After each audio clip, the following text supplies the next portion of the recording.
Hey everyone, and welcome back to another video. And in this video, I'm going to show you how to turn on or off notifications on OfferUp on your iPhone. So this video is going to be particularly useful for individuals who have just gotten started with OfferUp. How do you actually go ahead and turn on or off your notifications on your iPhone? Now this video is also going to be short, sweet, and simple, guys. There's not going to be a lot of steps involved, but what we're first going to do is that we're going to go into our settings tab, and then on this page here, you want to scroll down to where it says notifications.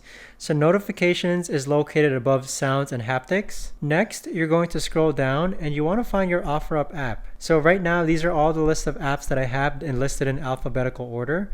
So OfferUp is listed right over here. So click on OfferUp. And then you'll see that right now I have allow notifications turned on for OfferUp. So you can see all the different alert types that I'll be getting anytime someone messages me on OfferUp, for example. But if I click on the toggle button next to allow notifications, you'll see that all those settings are now disabled. If I click on it again, you'll now see that those notifications are turned back on. But that right there, guys, is the best and easiest way that I know of to actually go ahead and turn on or off notifications on OfferUp.